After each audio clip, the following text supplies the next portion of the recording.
Clase de Zohar, Parshat Ekev. Ekev es una parashá que está buena. ¿Qué quiero decir con que está buena? La energía que viene esta semana junto con esta porción es muy especial. La palabra Ekev literalmente quiere decir talón. Ahora, no tiene ningún tipo de contexto y de razón de ser que la palabra Ekev esté en la primera frase de esta porción. De hecho, lo que dice al principio la parashá, dice,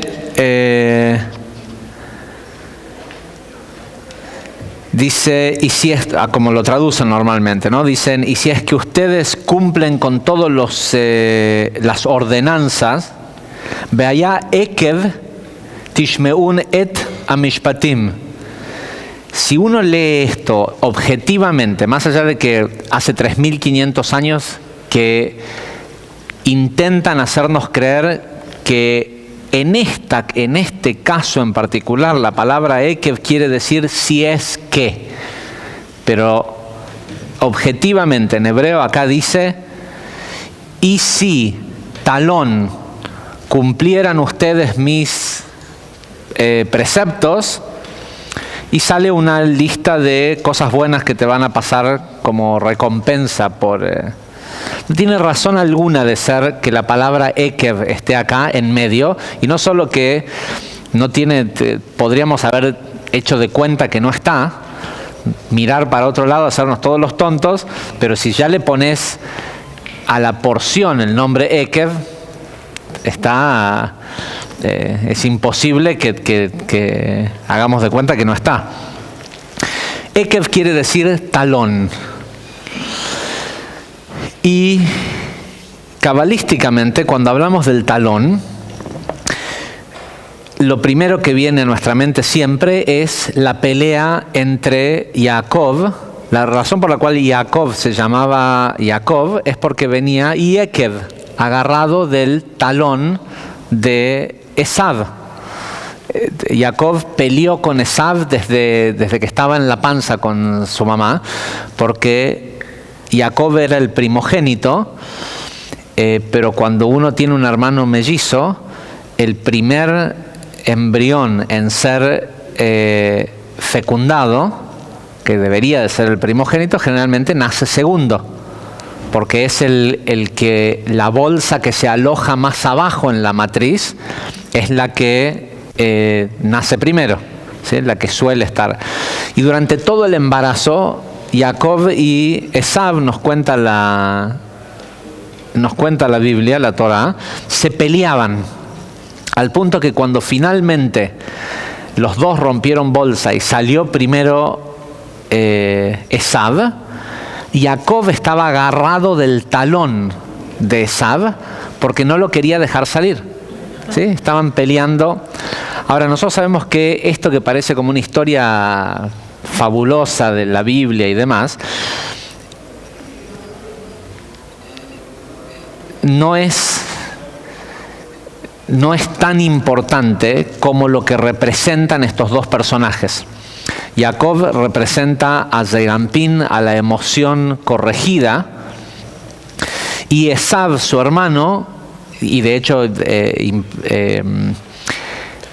Jacob representa la inclinación, el Yetzer Atov, la inclinación al bien, y su hermano Esav representaba la inclinación al mal. De hecho, sabemos no solo la inclinación al mal, sino que sabemos que los mundos, las creaciones anteriores que existieron en este mismo planeta, antes del mundo de Tikkun, el mundo de corrección, esos mundos son llamados los reyes de Edom, los reyes de la tierra de Esav, la descendencia de Esav. Entonces, Esav en realidad representa el estado primitivo egoísta del ser humano, que siempre trata de salir primero, y Jacob representa la corrección de la emoción. El día, Jacob termina robándole al hermano la primogenitud, el derecho, la bendición del padre, que ya lo explicamos en la porción que corresponde, que no fue que realmente se lo robó. Isaac sabía que le estaba dando la bendición a Jacob, y sabía que no era Esav, pero lo que no quería Isaac era darle la bendición a Jacob, no porque no se la mereciera, sino porque sentía que no estaba listo y que era peligroso, que si él le daba su bendición a Esav, Esav no iba a poder hacer nada peor de lo que ya era con eso. Pero que si se le daba una cantidad de bendición a Jacob y Jacob no estaba aún corregido, esa luz en realidad sí podía llegar a los mundos del caos. ¿Qué hizo Jacob cuando recibió la bendición de Isaac? Como él también sabía que no estaba corregido totalmente y conocía esto que nosotros explicamos en el curso 3, muchos hay que están tomando el curso 3. ¿Se acuerdan la clase que dimos de cómo dormir? ¿Sí? Para que una persona pueda ascender o descender un nivel, tiene que dormir. Si la persona no duerme y no permite que el alma se retire del cuerpo para que sea reseteado con la información que recibió, no existe la posibilidad de que cambie de estado. Entonces, como Jacob sabía que se había quedado con la energía de la primogenitud y no estaba listo, inmediatamente después lo que hizo ese mismo día es que se fue a Tzfat, al norte de Israel, a estudiar con Shem y Eber, con los dos gigantes que eran el hijo y el bisnieto de Noah, de Noé, ¿sí? Pero que iba a aprender de un día para el otro todo. Entonces, para no tener ese inconveniente de que pudiera llegar a darle esa energía a los mundos del caos, no durmió durante 14 años. ¿Sí? Todo el tiempo que estuvo en la yeshiva de Shem y Eber, hasta que tuvo todo el conocimiento, simplemente no durmió, no arriesgar la energía que le había dado Isaac. Estamos hablando de que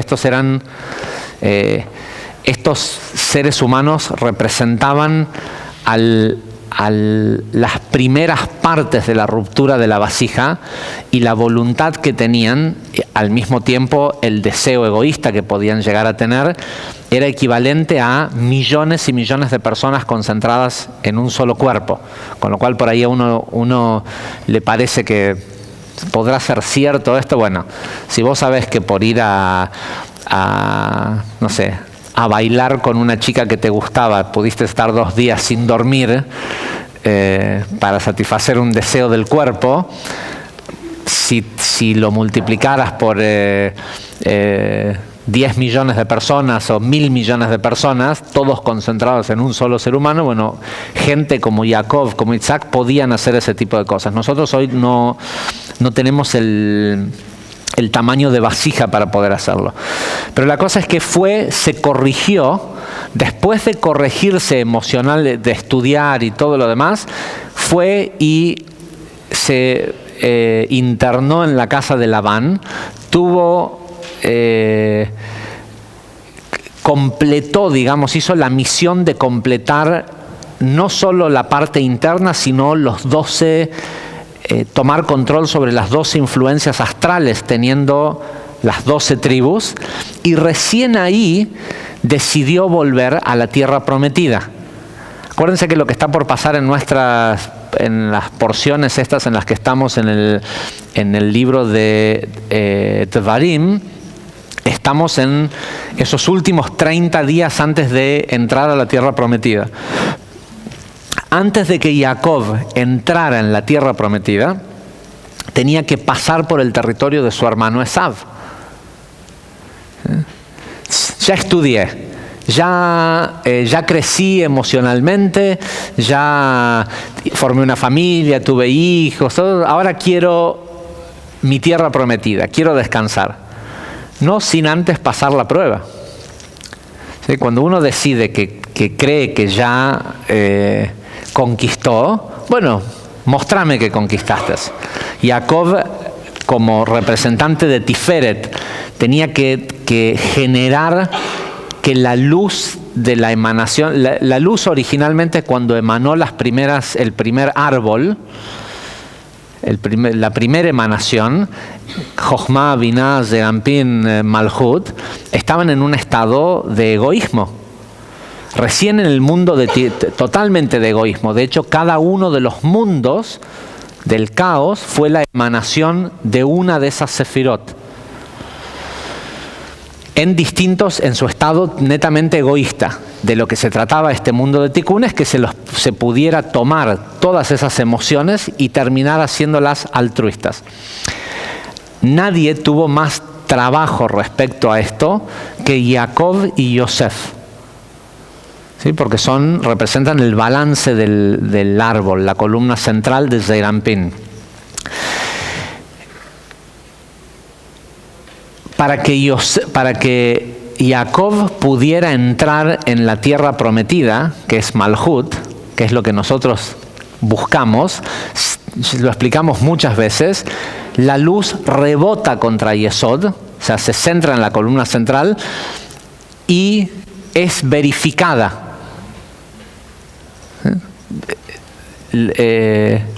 La tierra prometida es Malhut. El trabajo de Jacob era establecer, y Malhut es Ekev. Malhut es el talón, es lo más bajo. ¿Sí? En el cuerpo de un ser humano, el talón es la parte en lo que es su apoyo de su espina, su estructura se apoya sobre los talones en el piso. El Ekev, el talón, es lo que conecta a la persona, que es como un ángel, con lo mundano, con la tierra. La cosa es que para poder entrar a la tierra prometida, la luz tiene que pasar por Yesod. Y cuando la luz pasa por Yesod, rebota para ver si la persona realmente cambió o no. ¿Sí? Es la prueba. ¿Qué le pasa a Jacob antes de llegar a la tierra prometida? Tiene que pasar por la tierra de su hermano, de Esav. Le pasa lo mismo al pueblo de Israel ahora, después de 400 años, vuelven otra vez hacia la tierra prometida, y la semana pasada, en realidad en Masei, pasan por la tierra de Edom y el Creador les dice: mira, con esta nación no te metas, porque ellos son también herederos, porque Esav, para el momento en que murió siendo un tzadik. Había transformado totalmente su conducta y su conciencia. Permiso. La cosa es que tiene que enfrentar a Esav, que le tiene jurado que lo va a matar cuando lo vea. Y esto es una cosa que ocurre todo el tiempo. El ego, a la emoción rectificada, al amor, se la tiene jurada. ¿Sí? Son enemigos eternos. ¿Qué hace Jacob? Jacob sabe que él no es una persona fuerte físicamente, y Esav sí lo era. Entonces, ¿qué hace? Decide que él va a pelear con Esav, con su hermano, en un nivel más alto, que es el ángel regente de Esav, que es el ángel de la muerte. La emoción egoísta es el ángel de la muerte. Las personas mueren asesinadas por su propio egoísmo. De hecho, en donde vive el campo de batalla, en donde vive el ángel de la muerte, no es en el infierno y el infierno de Dante. El ángel de la muerte vive adentro de los seres humanos, en la emoción del ser humano, en Zeir Anpin. Se queda toda la noche peleando, según nos dice la Torá, con un ángel. Y este ángel con el que pelea, para cuando está por terminar, para cuando está por llegar la mañana, no logra ganarle el ángel a Jacob, y Jacob y el ángel le dice: déjame ir. ¿Sí? Ya sabemos la historia, lo explicamos en la porción que le corresponde del por qué se quiere ir y todo esto. Jacob le pide que lo bendiga, todo, pero este ángel es traicionero, y en el momento en el que finalmente Jacob lo deja ir, el ángel lo lastima en el talón. Y según dice el Zohar, esta es la razón por la cual hasta el día de hoy no comemos el nervio ciático, porque el nervio ciático es el lugar en donde ese ángel, el ángel de la muerte, hasta el último momento de vida de la persona tiene grip, tiene agarre, ¿sí? Es la parte más débil, digamos, del ser humano. Y el nervio ciático no es un nervio no es algo simple. Es el nervio más largo de todo, corre corre desde el ekev, desde los talones, todo al ladito de la columna, ¿sí? El lomo de la vaca, ese pedacito de carne que está en donde se juntan las vértebras de la columna, es el nervio ciático. ¿Cuál es la carne más blanda de un animal? El lomo. ¿Por qué? Porque esa es la parte más débil. Esa parte es débil.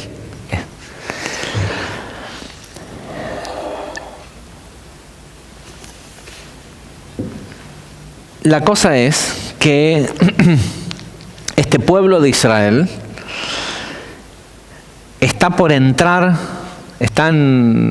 la semana pasada faltaban 37 días, tal vez esta semana están faltando 30, por lo menos si vamos cronológicamente. Están en ese último mes, están del otro lado del río Jordán, que por cierto, en donde Jacob peleó con el ángel de la muerte, fue en este exacto mismo lugar en donde ahora todo el pueblo de Israel está por cruzar.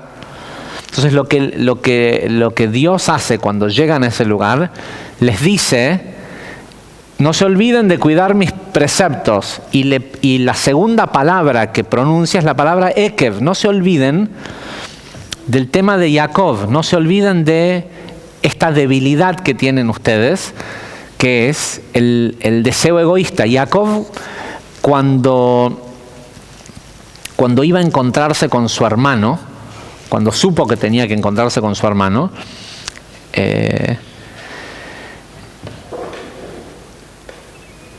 la Torá dice que Jacob puso a 2 de sus esposas arriba de una de los cerros y a sus hijos en tal lugar, y que mandó emisarios con regalos y esto y lo otro, porque Jacob tenía miedo de su hermano de Esav.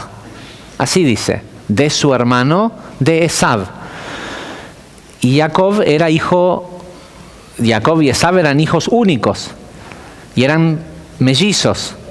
Con lo cual la Torá tranquilamente podría haber dicho, porque Jacob hizo todo esto, porque Jacob le tenía miedo a Esav. ¿Quién es Esav? El hermano. O podría haber dicho la Torá, Jacob le tenía miedo a su hermano. ¿Quién es su hermano? Esav. No hay ninguna necesidad de poner, porque Jacob le tenía miedo a su hermano, a Esav. ¿Sí? Cualquiera de las dos opciones que hubiera dicho, no hay duda que se trata de la misma persona. Sin embargo, el Zohar dice que a lo que le tenía miedo Jacob es a pensar que Esav es su hermano. Dice, bueno, no, sabemos que es el hermano, no.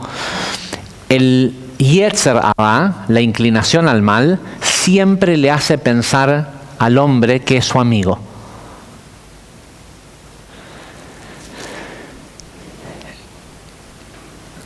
La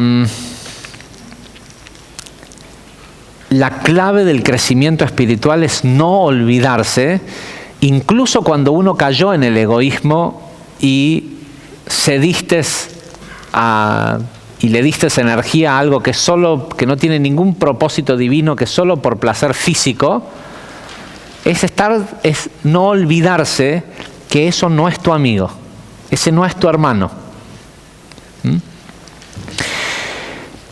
Entonces, ahora están por llegar a esta tierra prometida, a Malhut.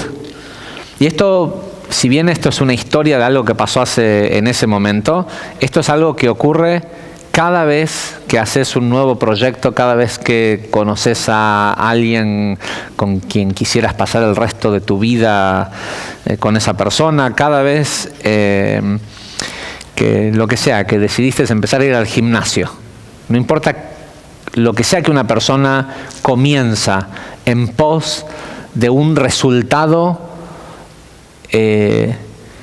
físico o emocional, conlleva salir de un estado previo, que es Egipto, y no hay salida hasta que la persona no reconoce que es esclavo de ese estado mediocre o esclavizante o lo que sea, pero no hay posibilidad de cambio hasta que la persona no repudia lo anterior. Y esto no es un tema menor, porque siempre lo cuento.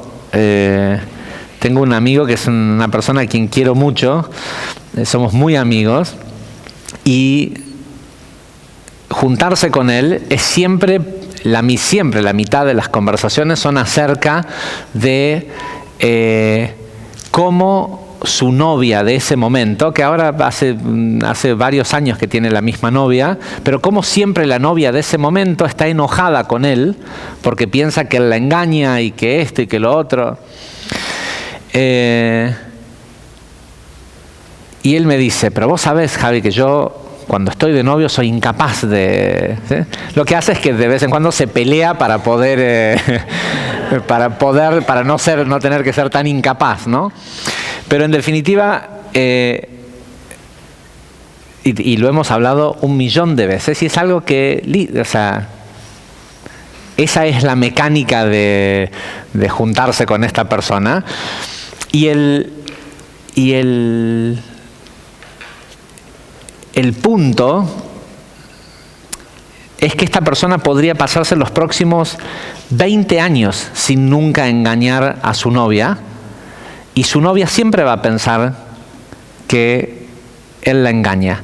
¿Por qué? Porque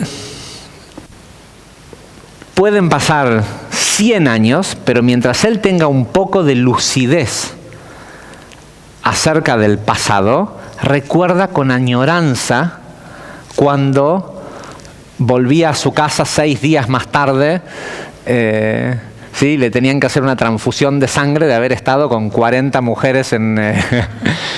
¿Se entiende? O sea, la persona dice, no, yo ya cambió porque no lo hace más.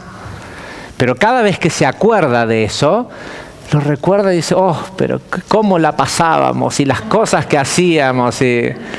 Entonces, él en realidad, mentalmente, está allá. No está no puede estar con su esposa. Y si su esposa es una persona, o su mujer, su novia, es una persona que tiene cierta sensibilidad para percibir la energía del otro, es lo mismo que si le estuviera engañando, energéticamente. ¿Sí? Entonces siempre va a pensar que la engaña. Y tiene que ver con que la única forma en que uno puede salir de una situación para ir a una situación mejor, porque él quiere una familia, ¿sí? Porque ya los primeros 2 divorcios y los 14 hijos que tiene con las, no son 14, pero los que tiene con las primeras esposas, ya lo llevan a pensar que quiere finalmente, es un gran creyente en el matrimonio. ¿Sí? Sí, la gente que se casa una sola vez no creen en el matrimonio. El que prueba que cree en el matrimonio es el que se casa 3, 4, 5 veces, ¿no?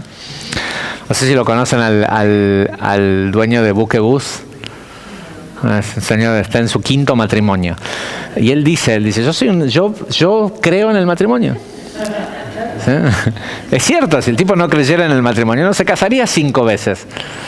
Lo que no cree es que esa mujer de ese momento es la mejor o lo que sea, pero en el matrimonio cree.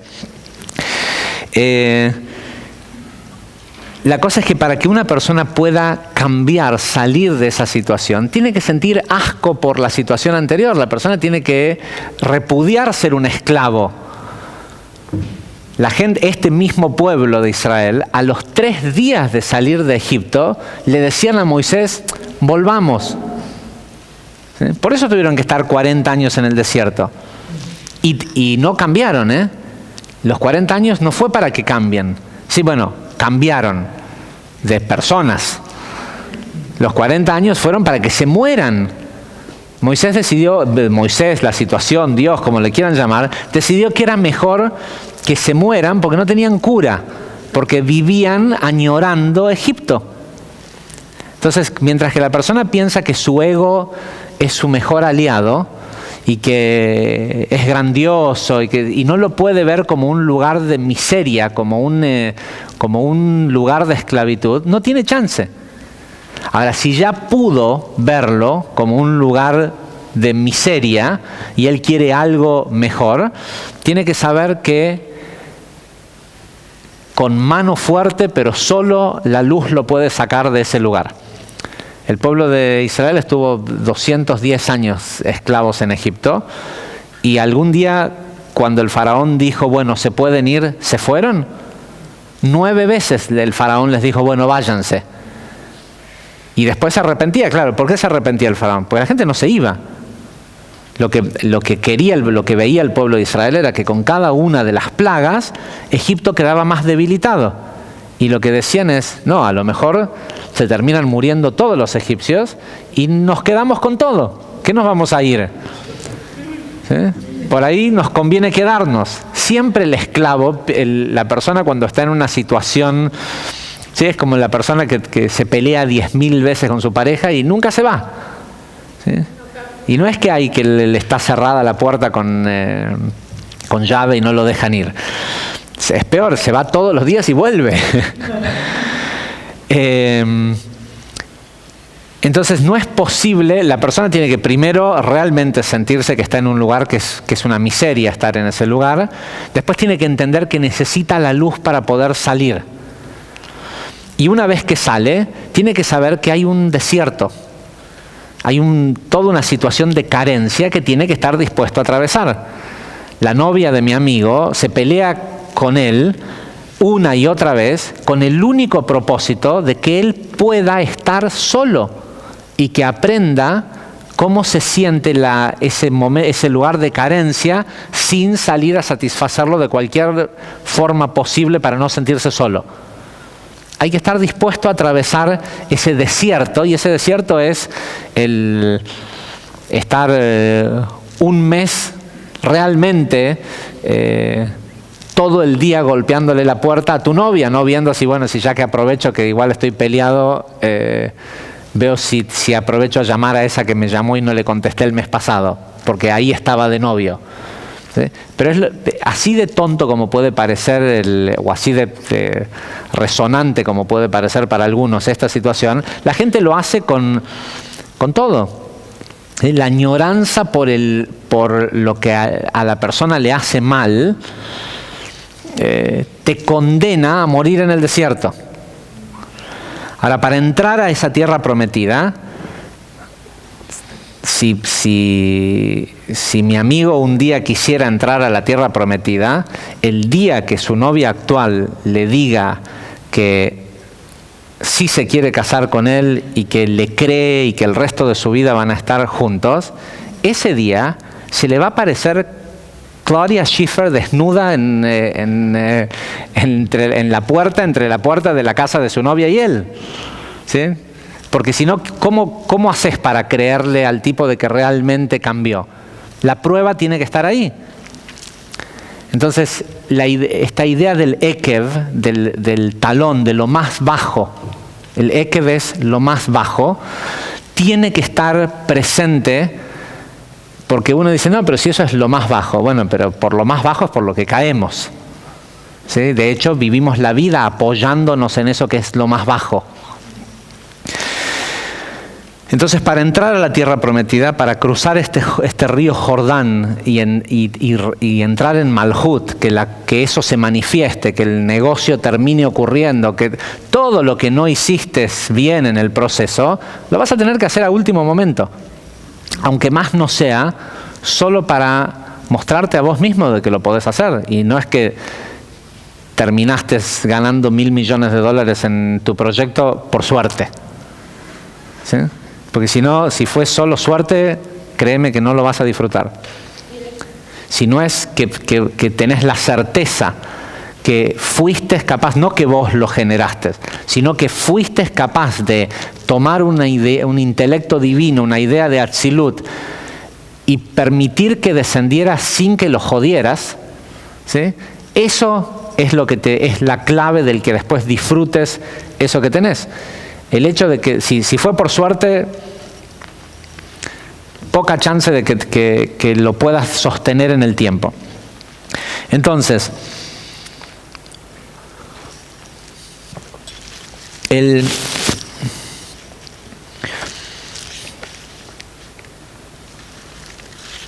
concepto de esta parashá, o la idea de, y ahora vamos a ir a otra parte de cómo uno hace para transformar el agarre que tiene el talón, viendo lo importante que es el talón. Primero es importante entender lo insignificante que es. ¿Sí? Porque cuando uno entiende que es algo que es nada y lo vas a dejar que te controle tu vida, pero esa es una primera parte. Entonces el concepto de esta parashá respecto a la idea del talón es que uno nunca tiene que, hasta que no se terminó de manifestar, uno nunca tiene que relajarse. ¿Sí? No hay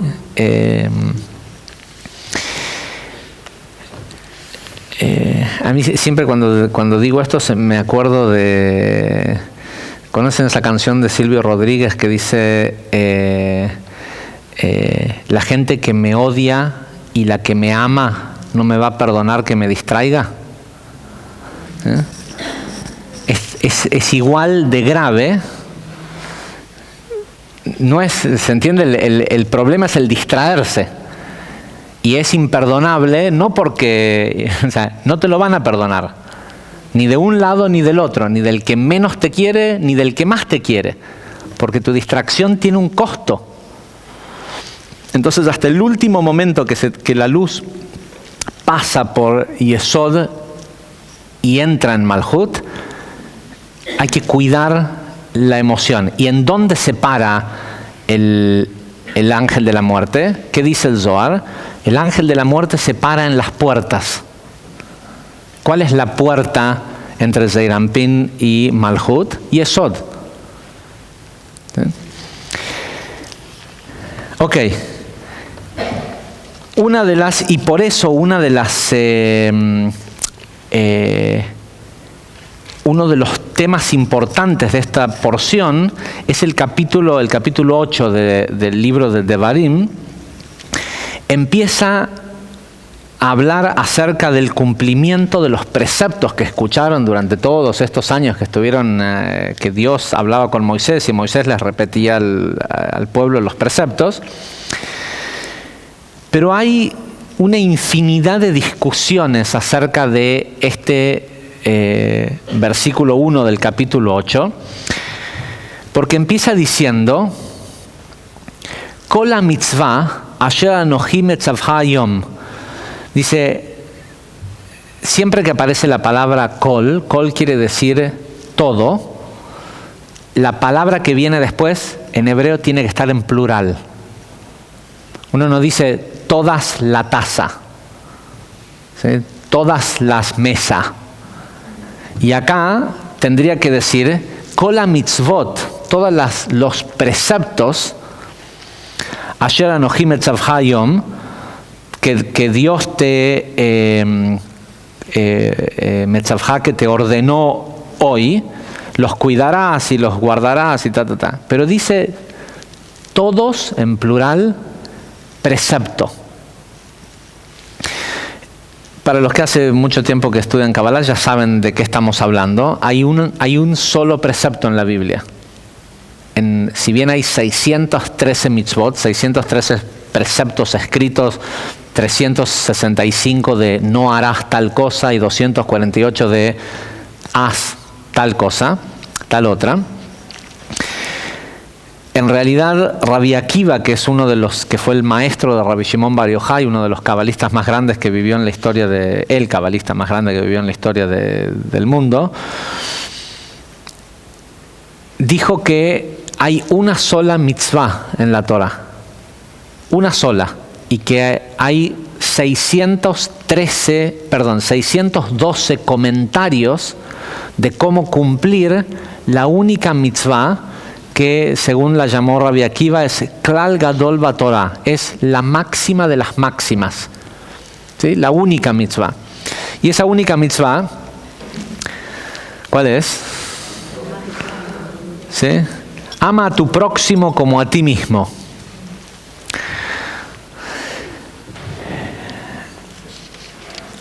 Es casi imposible no hacerlo. Cuando uno entiende realmente cómo funciona la mecánica de este universo, es casi imposible no amar al próximo, porque la mitzvah lo que dice es a la persona próxima. Después se lo tradujo como prójimo. Si uno entiende que a nosotros solo se nos acerca gente por afinidad de forma, siempre el que está próximo es como vos mismo. ¿Sí? Entonces, y según en dónde está tu estado de amor para con vos, es lo máximo que vas a poder dar para con el otro. El problema es que la mayoría de la gente no se ama a sí misma, pero bueno, eso es un tema aparte.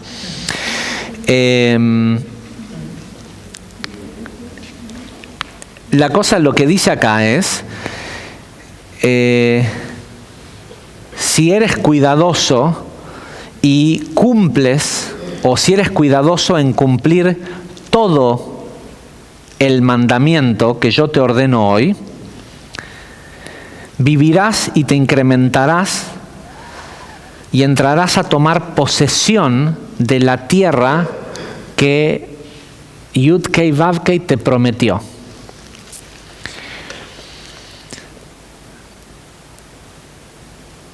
Acuérdate de todo el camino por donde te condujo Yud-Kei Vav-Kei. Podría decir Dios como está traducido acá, pero nosotros sabemos que decir Dios no tendría sentido, porque Dios es una forma que tiene la gente de echarle la culpa a alguien o a algo que no conoce. Dice, acuérdate de todo el camino por donde te condujo Yud-Kei Vav-Kei, tu Dios, durante estos 40 años en el desierto. Si uno pudiera, yo creo que estos dos versículos, porque solo fue el versículo 1 y el versículo 2 del capítulo 8, es el resumen bíblico del curso Los secretos místicos del éxito. Es así de simple.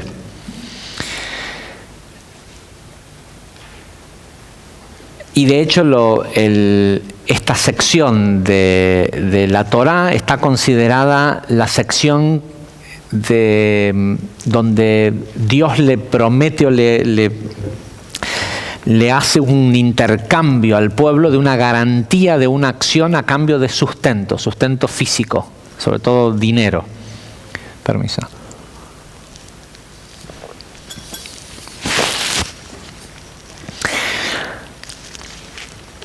Y la respuesta es muy simple. O lo que esto quiere decir es muy simple.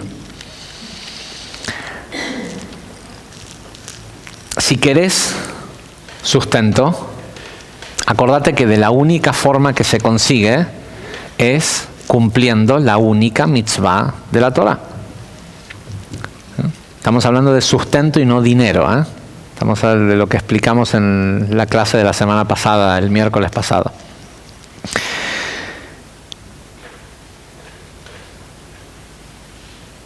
Si cumplís con eso, Yud-Kei Vav-Kei, el sistema, emanación, creación, formación y acción, te va a entregar eso que te prometió. ¿Cuándo te lo prometió? Cuando lo vistes en la idea. Cuando pudiste ver la idea allá en Olam Atzilut, eso es una promesa. Y solo te lo promete a vos. Nadie más lo puede ver en ese momento. ¿Cómo se hace? No te olvides de los 40 años. Los 40 años son los 40 niveles, las 10 sefirot dentro de cada uno de los mundos. No te olvides que en Atzilut hay 10 sefirot. En Briá hay 10 sefirot. No te olvides que en Zeir Anpin deberían de haber 10 sefirot. Agregale intelecto a la emoción. Y no te olvides de que Malhut también tiene 10 sefirot. Si vos querés esa tierra prometida, en cada uno de estos estadios tenés que lograr llevar la luz, la energía de un mundo al otro sin que el ángel de la muerte en medio te agarre de los talones. ¿Sí? Tenés que hacer que pase. Y cuando podés hacer eso, ahí está, esa es tu tierra prometida. El Yabok, el Yardén, el río Jordán, representa, si prestan atención en estas historias, los 7 pueblos a conquistar son pueblos transjordánicos. El Jordán es en realidad un fluido es un río que representa la Sefirá de Yesod. ¿Sí? Es lo que divide el exilio de la tierra prometida. La tierra prometida es Malhut. Ahora, ¿cómo puede una persona fortalecerse para que el talón no tenga ese agarre que justo cuando pensaste que ya estabas pasando? ¿Vieron alguna vez un corredor de alto rendimiento en una carrera de cuando van así uno al lado de otro y sin querer, y tenés un tipo, un jamaiquino de 2,60 metros de altura, unas piernas así gigantes, unos músculos así, y sin querer el corredor de atrás le toca el talón y se convierte en un bólido de 2,60 metros dando vuelta en la tierra? ¿Sí? Si te tocan el talón, cuanto más impulso tenés y cuanto más... si estás parado seguramente no te va a pasar nada. Pero si estás yendo a manifestar algo, si estás en la carrera, que te golpeen el talón no es algo tan fácil de sostener. Con lo cual hay un trabajo que uno tiene que hacer para fortificar eso.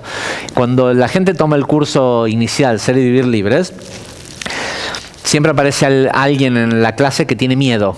Pero no porque tiene miedo, un miedo específico.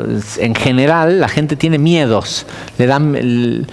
es temeroso de ciertas cosas. Y uno de los consejos que les damos es que hagan alguna actividad donde haya un riesgo que le dé mucho miedo, que sea medido.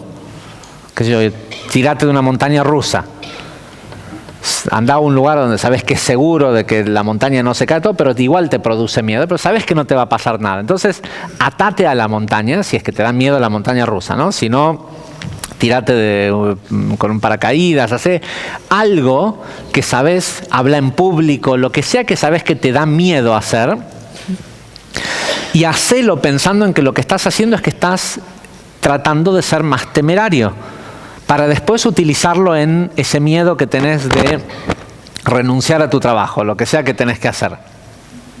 Es decir, es un truco, sí, para fortalecerse en el saber que a la mayoría, de hecho, la gente, el 99,9% de las cosas a las que les tiene miedo nunca le pasan.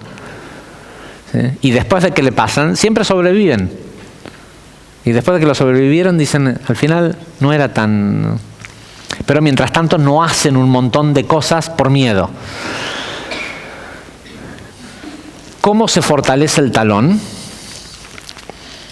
De la siguiente manera.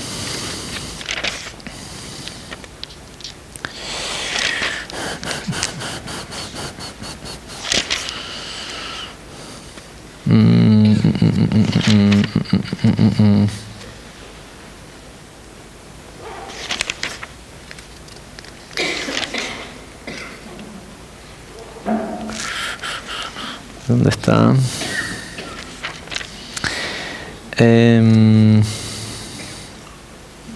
Esta también es esta, como lo explicamos también en Shabbat y la clase pasada, acá aparece la segunda parte del Shema. A ver si lo encuentro. Bueno, no me acuerdo exacto en qué, es una parashá muy larga, no me acuerdo exacto en qué pasuk está. Pero esta es la famosa parashá de donde aparece el concepto de Ve'ajalta ve'sabata uve'achta et Hashem elokeja. Cuando comas y estés saciado de lo que comiste, bendecirás a Dios. Lo cual, si uno estudió lo mínimo, el primer curso de Kabbalah, es una locura. ¿Cómo vas a bendecir a Dios? Literalmente lo que dice es eso, no dice y le agradecerás a Dios. Dice y comerás y te saciarás y bendecirás a Dios. Lo que la gente hace generalmente es dar gracias a Dios, ¿no? Bueno, por lo menos en la mecánica cabalística o en el judaísmo, la idea de ahora que comí y estoy fuerte, ahora yo te bendigo a vos. Es una locura, es casi como, suena hasta como egocéntrico, ¿sí? No debería ser de que, bueno, me diste de comer y gracias a Dios que sobreviví, entonces te agradezco. Pero nosotros sabemos que a Dios no le importa que le agradezcas. ¿Sí? Porque eso también aprendimos en el curso inicial, que a Dios no le importa ni que le agradezcas, ni tampoco le importa si comiste o no comiste. ¿Sí? Si mañana quieres hacer huelga de hambre y morirte de hambre, Dios está feliz con tu huelga de hambre. No va a venir a...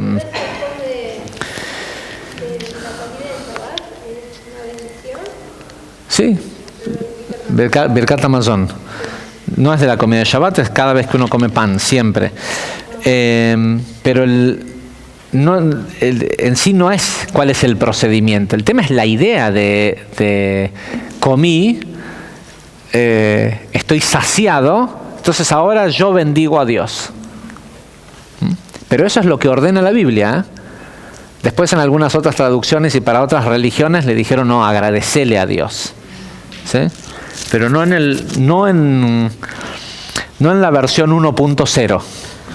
En la versión original era comerás, te saciarás y bendecirás a Dios. Vamos a ver qué dice, qué dicen los cabalistas de esto. Qué tarde que es.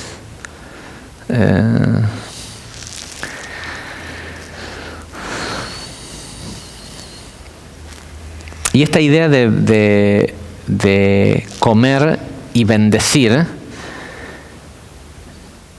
tiene que ver con un concepto que explica el Ramjal, Rabbi Moshe Chaim Luzzatto, que fue un gran cabalista que vivió en el siglo XVIII, en el 1700 y algo, en Italia, quien era la reencarnación de Rabbi Akiva, el que era el maestro de Rabbi Shimon Bar Yochai. De hecho, están enterrados juntos en el mismo lugar, las dos encarnaciones. Los cuerpos están enterrados juntos en el mismo lugar en Tiberia, en Israel, con 1600 años de diferencia. Y el concepto es que de lo que se trata, una de las cosas que venimos a hacer a este mundo es a empujar los límites de la santidad. Parte de lo que la persona viene a hacer a este mundo es hay una pelea entre fronteras, umbrales de lo profano y lo sagrado, y lo que la persona viene a hacer como parte del trabajo espiritual y por lo cual puede reclamar recompensa, por decirlo de alguna forma, es empujar los límites.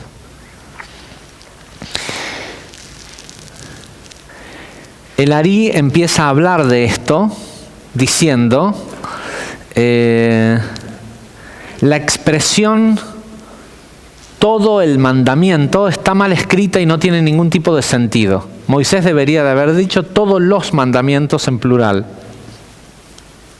Dice, basado en esta irregularidad del idioma, los sabios nos enseñaron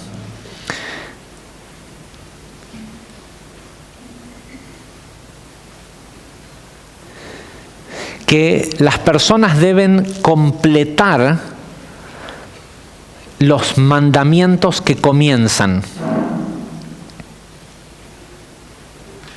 Y ahí, cuando el tipo terminó, realmente lo que hizo fue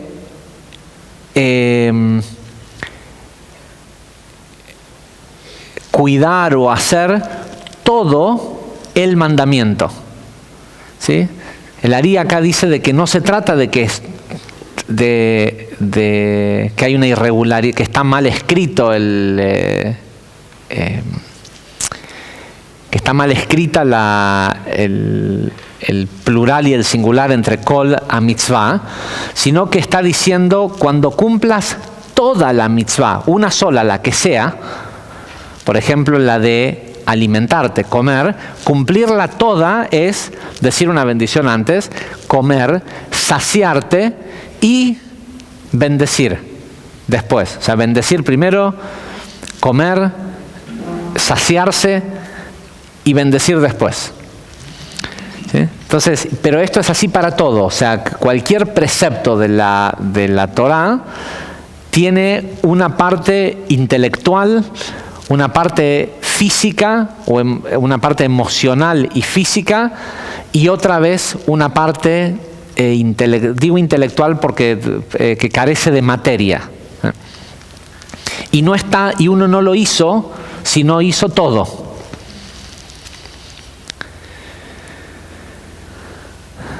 Dice, igual este versículo también puede ser entendido como lo explica Rabbi Akiva y todo lo demás. Eso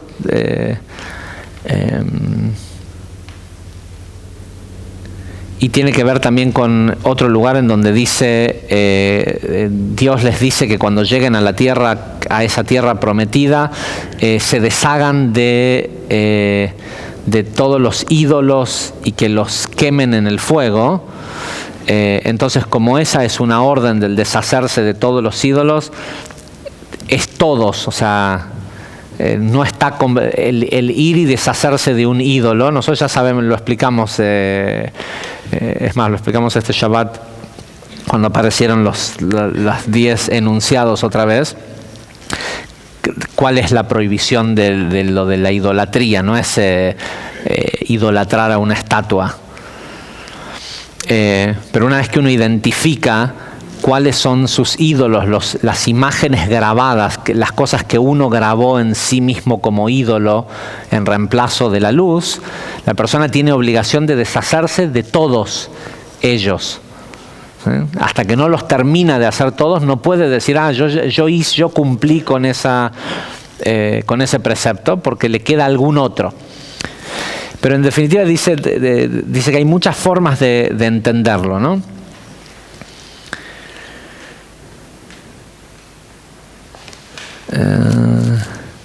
Voy a leer solo este pedacito del Ari, solo para llegar hasta la parte donde el Ari dice de que una de las vamos al Zohar directamente, pero a donde va el Ari con todo esto es que al final una de las formas de cumplir toda una mitzvah es cuando uno come. Y pocas cosas son tan importantes como la comida. Pocas acciones que hace un ser humano son tan cruciales en determinar su grado de evolución espiritual como comer. Por muchas razones. La primera es porque, como lo explicamos en Mishpatim, el comer tiene que ver con ser un vehículo para la transmigración de almas desde reinos inferiores. Nosotros comemos y no tenemos un agujero para que nos pongan nafta, como los autos, porque hay chispas de luz en el reino mineral, en el reino vegetal y en el reino animal que nosotros elevamos a través del sacrificio de poner sobre un altar, que nosotros le llamamos mesa, alimentos y hacerlos parte nuestra. Nosotros cuando comemos, tomamos chispas de luz e inteligencias de mundos inferiores y los encarnamos en humano. Todo el tiempo que esas chispas de luz de la lechuga, del agua que está dentro de la lechuga, de la pata de pollo que te comiste, todo el tiempo que está en tu cuerpo, esa energía está encarnada en un humano. Con lo cual, parte de lo que nosotros hacemos cuando comemos es permitir un proceso de transmigración y de elevación de algo que estaba en el reino mineral a que se convierta al vegetal, animal y humano en una sentada. Entonces, si la persona lo hace sin conciencia, puede suceder, y si no cuida qué come y cómo come y el orden y demás, puede suceder que no sea que él sea un vehículo de transmigración, sino que en él haya un descenso hacia... depende de cuál es la inteligencia que domina cuál. Cuando la persona, Larry lo explica, es tremendo, porque encima por eso es que nosotros usamos siempre en el curso 1 el ejemplo de la torta de chocolate. Porque el ejemplo que da el Larry dice cuando una persona come un pedazo de torta y no tiene la conciencia de que está transmigrando la energía del agua que consumió ese trigo para hacerse la harina y todo lo demás, sino que lo está comiendo porque la torta lo domina a él. Porque no lo puede evitar, la inteligencia de la torta es superior a él, y por más que él decidió a lo mejor que está haciendo dieta o lo que sea, la torta lo controla, desciende, él espiritualmente desciende a los mundos de los elementos de lo que está hecho la torta. ¿Sí? Entonces, lo primero por lo cual comer es algo crucial en el desarrollo espiritual, el qué come uno y cómo come, o sea, con qué conciencia come, es por este tema de la transmigración de almas. Sé que veo algunas caras nuevas en la clase de hoy, que espero que sea gente que tomó el primero y el segundo curso, porque si no, si son gente que se quedó del primer curso, ojalá los veamos la semana que viene. No, ¿sabes? Fui a un lugar donde había un loco que decía que la torta de chocolate te viene a buscar a la noche y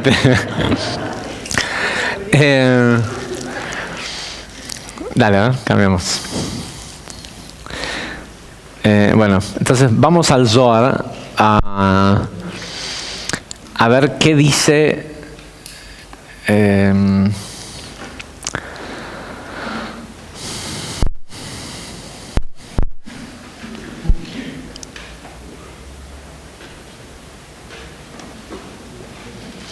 ok, ¿estamos?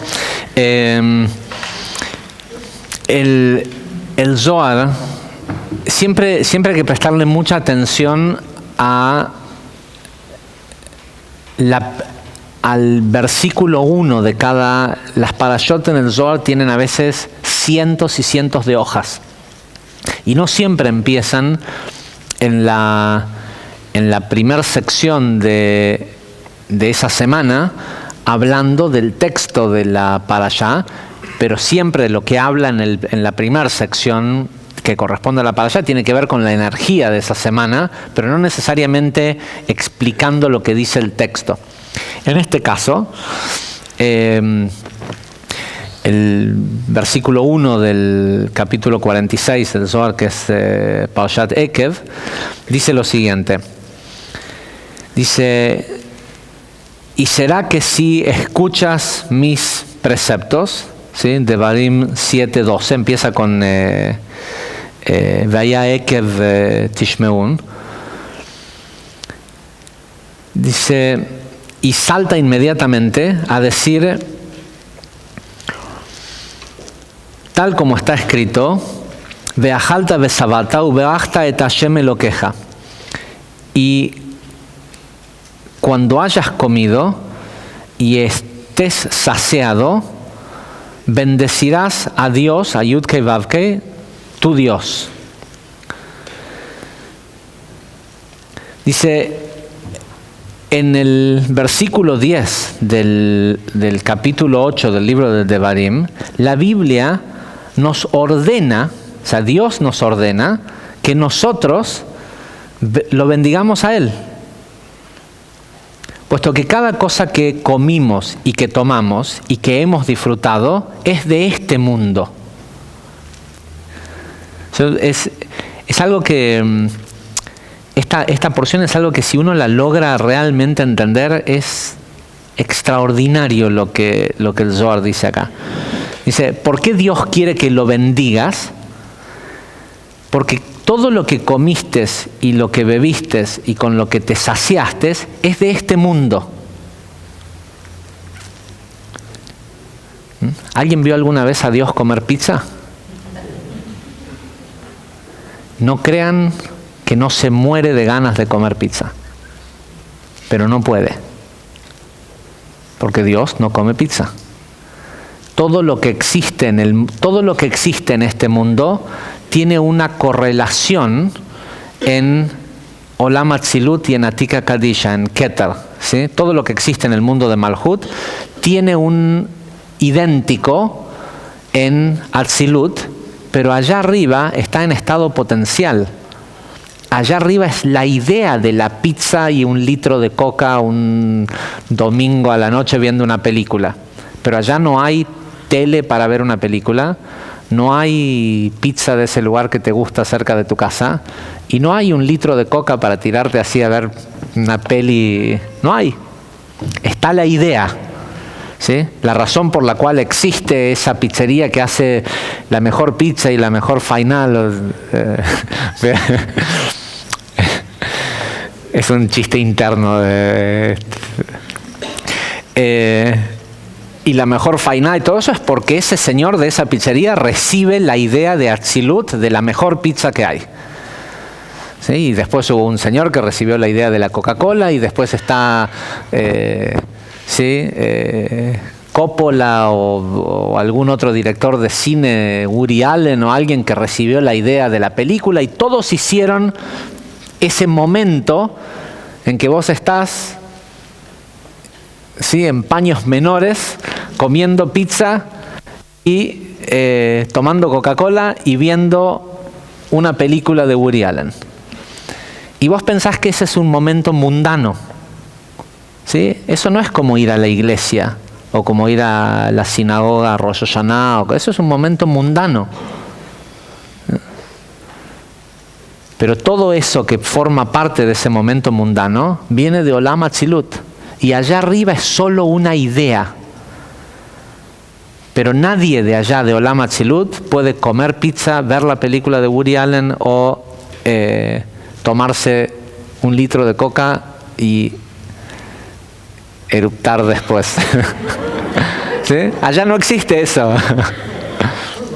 ¿Sí? Pero uno, lo digo de esta forma, porque uno piensa que en esa situación es algo totalmente mundano. ¿Sí?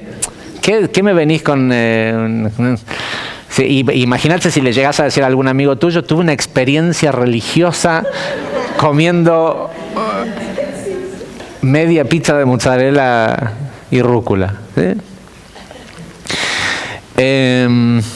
Entonces, dice, porque todo lo que comiste y lo que tomaste y lo que te dio satisfacción es de este mundo.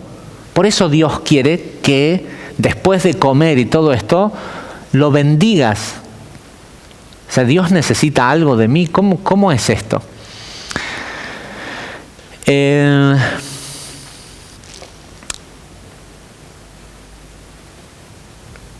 Dice, porque está escrito, porque es de este mundo, y aquel que no bendice es considerado como si lo hubiera robado. Entonces, pero si yo la pagué a la pizza, es más, le di propina al... ¿sí? Dice, si la persona después de cuando hace eso no bendice, es como si fuera que lo hubiera robado. Por eso está escrito en Mishlei 28:24, aquel que roba de su madre y de su padre. ¿Sí? Es como haberle robado a tus papás.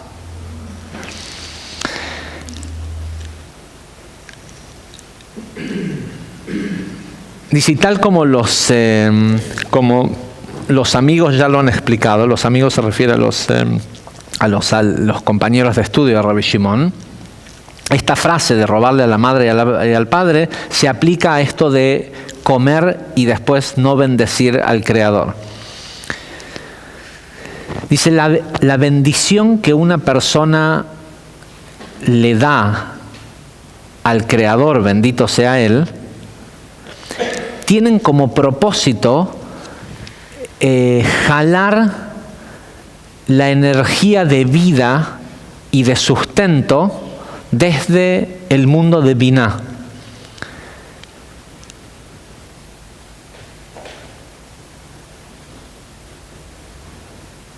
Y la bendición que hace la persona funciona como una jarra, como una vertiente que vierte los aceites supremos de la abundancia de Jochma sobre la persona y sobre todo este mundo.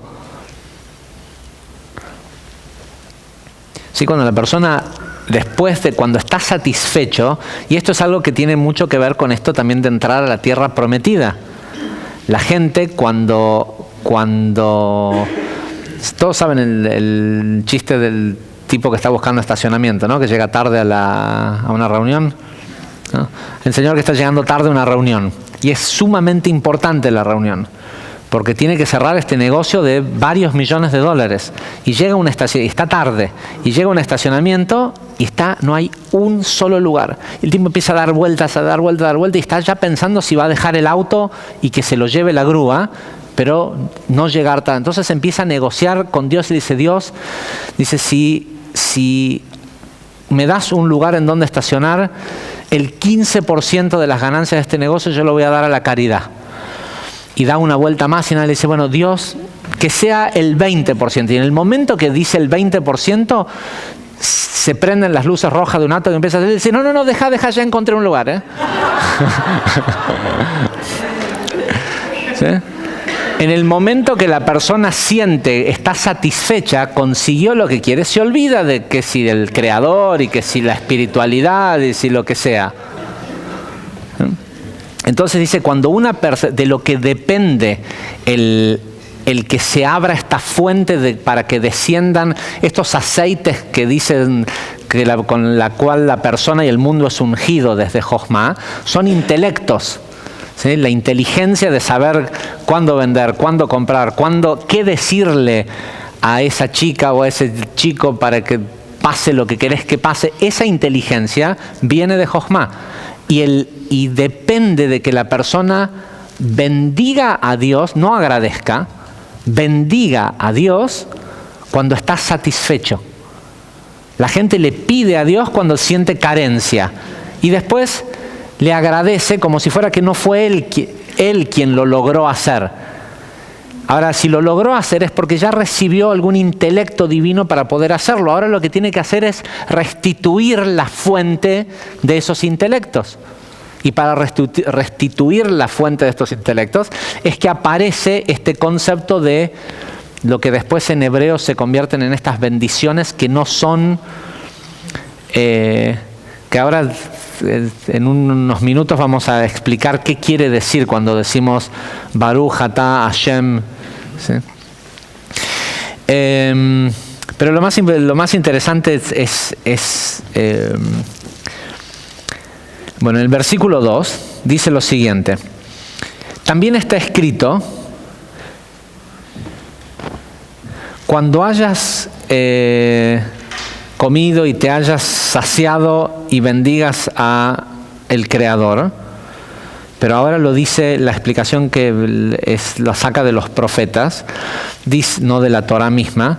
Dice, a través de estas bendiciones, la persona hace que caiga sobre él abundancia desde lo más alto, que es Biná.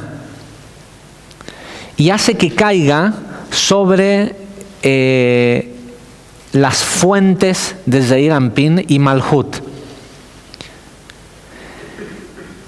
Y estas, Zeir Anpin y Malhut, es decir, la emoción y la acción, ¿vieron cuando después uno dice, uy, ¿por qué dije eso? ¿Y por qué hice tal cosa? Y todo, ¿por qué? Porque no tenías intelectos divinos guiando tu emoción y tu acción. Entonces, el beneficio de esto es que este aceite, esta unción de intelectos divinos caigan sobre la emoción y sobre la acción, para que no hagas lo que después vivís diciendo, uy, ¿por qué hice? ¿Por qué dije? Dicen, caen sobre el Zeir Anpin y Malhut y las llenan de abundancia. Por eso es que una persona necesita, versículo 3, por eso es que una persona necesita meditar en el secreto de la bendición. Dice, ¿cuál es el secreto de la bendición? Que los patriarcas, quienes son Gesed, Geburah y Tiferet, de Zeir Anpin, y los hijos, que son Netzach, Hod y Yesod, sean bendecidos junto con esa bendición que le está haciendo. Si la persona es una persona religiosa, no tiene chance de que le funcione esto. ¿Sí? No tiene chance de que le funcione. Si la persona piensa que tiene que hacer esto porque le dieron la orden de hacerlo, ¿sí? Y piensa que es algo que tiene que ver con agradecerle a Dios por el sustento, no tiene nada que ver con eso. Tiene que ver con que la persona tiene que decirlo pensando en que está bendiciendo a los padres. A los padres es su Gesed, su Geburah y su Tiferet, y a los hijos, que no son sus hijos porque la gente le dice, ay, Dios, te pido, y pide por los hijos, y pide por los hijos, que pidan por ellos. ¿Sí? Enseñarles cómo hacer para que sepan pedir por sí mismos. ¿Qué tenés que pedir vos por tus hijos? En el momento que tienen 13 años un varón o 12 años una mujer, cualquier cosa que vos quieras hacer por ellos no sirve para nada. Están on their own, están solos. Ellos tienen que hacer por sí mismos. Tu trabajo era enseñarles a que sepan cómo hacer por sí mismos. ¿Sí? ¿Y qué es lo que tienen que hacer por sí mismos? Tienen que aprender a jalar estos intelectos y hacerlos que bajen. A los padres no se refiere a recordar a Abraham, Isaac y Jacob, se refiere a su Gesed, Geburah y Tiferet. Y bendecir a sus hijos no se refiere a vengan hijos que yo, que soy un padre grandioso, los voy a bendecir. Se refiere a que a sus hijos, a sus sostens, a su perseverancia, su humildad y su conectividad, su yesod, estén bendecidos por estos intelectos. ¿Sí? Y por eso vas a ver gente que dice una bendición y es una cosa, es como, ¿por qué? Porque era para cumplir con Dios. O con un precepto, no era para hacer algo, había que hacer algo metafísico, había que pensar. No, pensar es muy complicado. Déjame que termine con la idea. Lo mismo que... ¿Qué es lo que tiene que hacer un chico de cosas? Lo mismo que... Digamos, para traer... Esto mismo que vos estás aprendiendo, si tenés hijos mayores, o en realidad tenés que enseñárselo antes, si tenés hijos de 12, 13 años, esto mismo ellos lo tienen que hacer por sí mismos. ¿Sí? Entonces dice así, la persona tiene que pensar, tiene que meditar en bendecir a sus padres y a sus hijos. Pero no es el papá y el abuelo y el nieto, sino a las sefirot de su emoción, de Zeir Anpin, las cuales tienen que ser bendecidas todas juntas.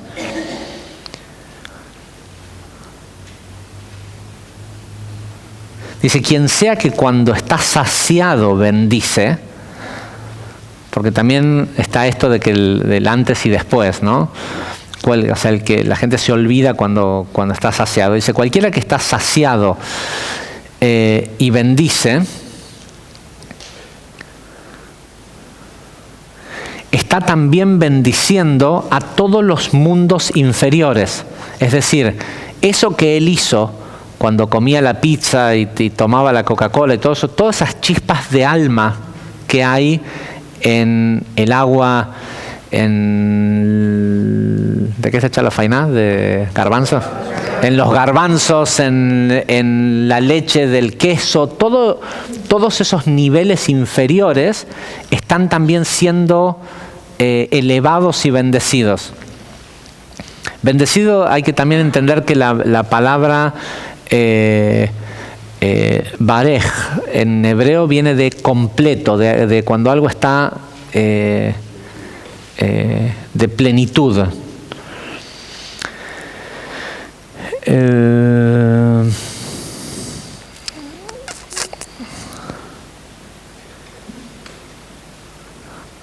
Dice, apenas el nombre del santo, bendito sea él, es mencionado en la bendición, el nombre que aparece en la parte inicial de la bendición, Baruch Atah Hashem. Los que después quieran saber cómo son estos códigos en hebreo, entran en internet y ponen bendiciones para antes y después de las comidas en hebreo, así, en hebreo, y te van a salir con la fonética, con todo cual antes de comer cada cosa. Hay 4 tipos distintos de bendiciones, para frutas, para cosas con harina, para cosas en general. Pero ahora lo que importa es porque si vas y lo buscas y no entendés esto, corres mucho riesgo de hacerte religioso. Y pensar que estás haciendo algo, claro, ese es el riesgo más peligroso. Dice, ¿dónde estoy? Dice, en el momento en que la persona pronuncia el nombre de Dios al comienzo de la bendición, hace que todo esto descienda hacia su cabeza. Y desciende desde la cabeza, es decir, en realidad dice que viene de la cabeza de Zeir Anpin, que es Yesod de Zeir Anpin, que es el lugar de donde surge la abundancia. Por eso es la idea de que cuando decís una bendición te cubrís la cabeza, porque como uno entiende que hay una gran cantidad de luz que entra a través de Keter, ¿cómo se llama? Chakra, ¿cómo le dicen? Chakra corona, del chakra corona, uno lo restringe como para protegerse. Cambia.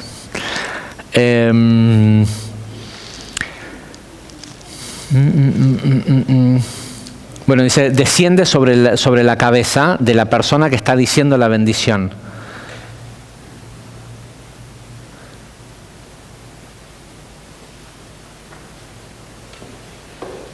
Okay. Voy a saltear un poquito para la parte que más me gusta. Es técnico y ahora después explicamos qué quiere decir.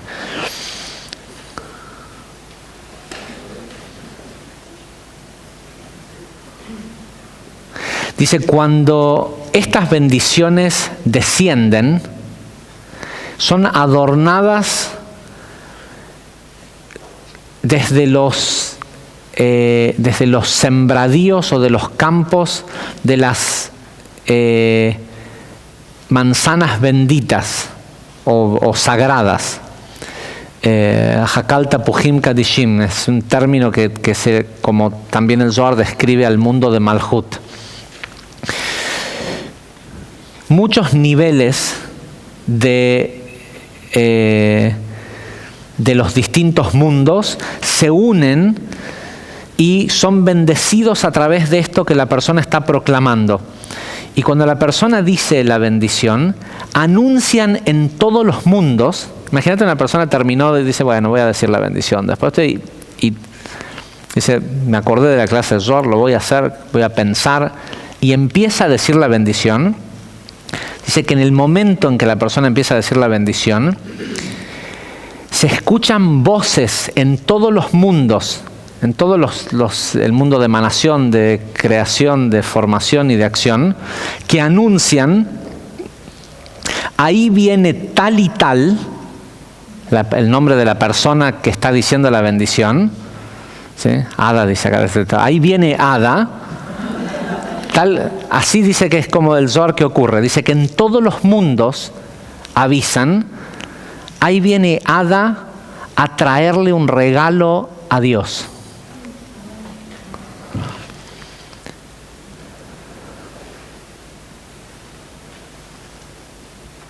Dice, sobre todo si esa bendición viene acompañado está completa, es decir, viene acompañado de alguien que haya dicho amén sobre la bendición. ¿Se imaginan? O sea, vos estás acá, terminaste de comer la pizza con la Coca-Cola y dices, bueno, voy a decir la bendición. Y empiezan a anunciar en todo el mundo, ahí viene fulano de tal a traerle este regalo al Creador. ¿Cuál es el regalo que le lleva? A cambio le va a dar sustento, intelectos divinos, todo lo que al Creador le es facilísimo dar, porque de eso tiene un montón. Pero ¿cuál es el regalo que la persona le lleva?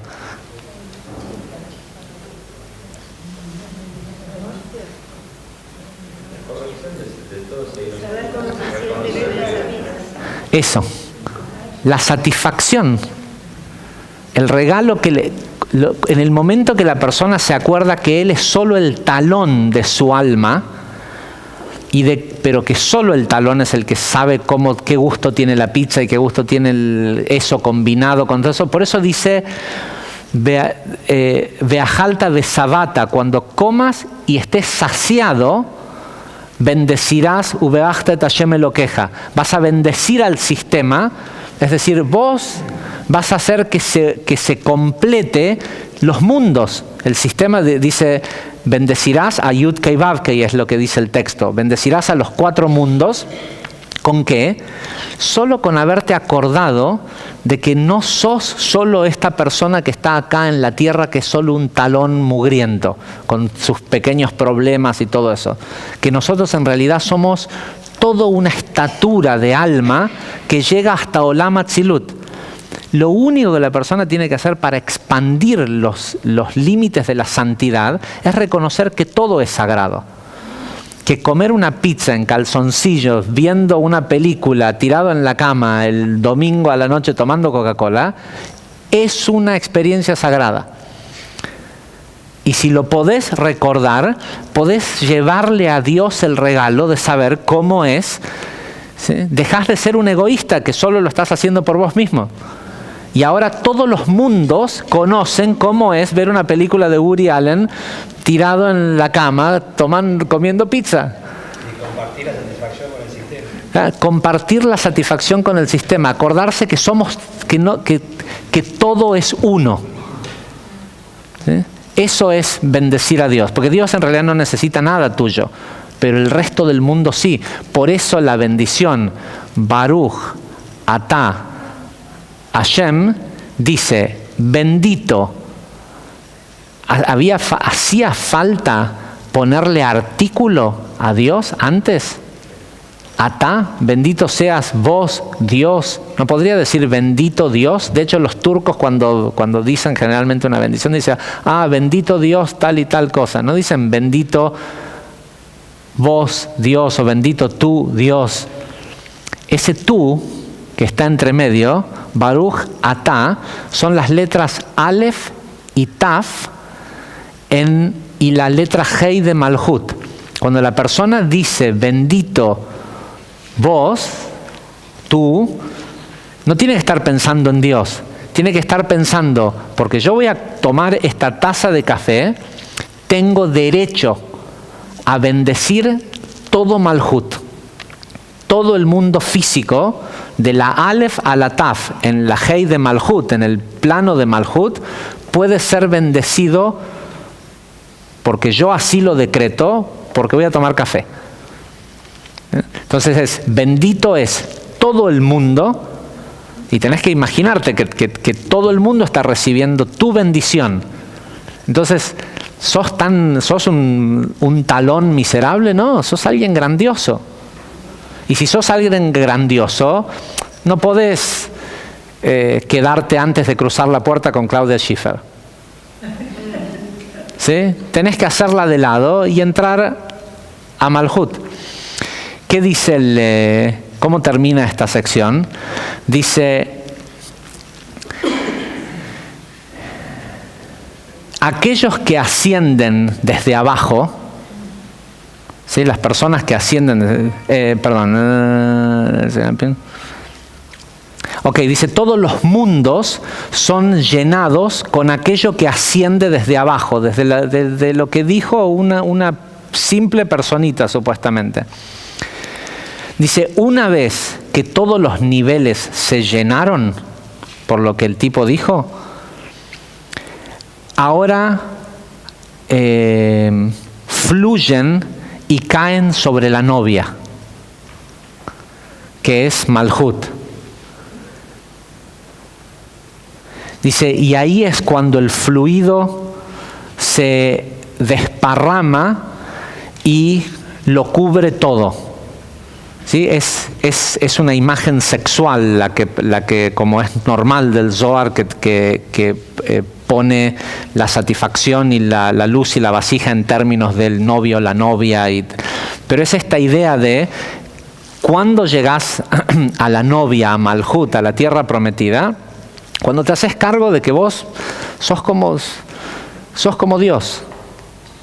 ¿Sí? Que desde ese lugarcito chiquito que estás ahí, que parece que fueras un talón, es un talón si te olvidás de quién sos, pero si mantenés constante la expansión de los límites y te sentís como que estás en Olam Atzilut, seguro la novia, Malhut, o incluso la novia, sea la riqueza, la mujer, lo que sea, te va a dejar entrar. ¿Sí? Porque sos deseable. Gente, hasta la semana que viene. Muchísimas gracias.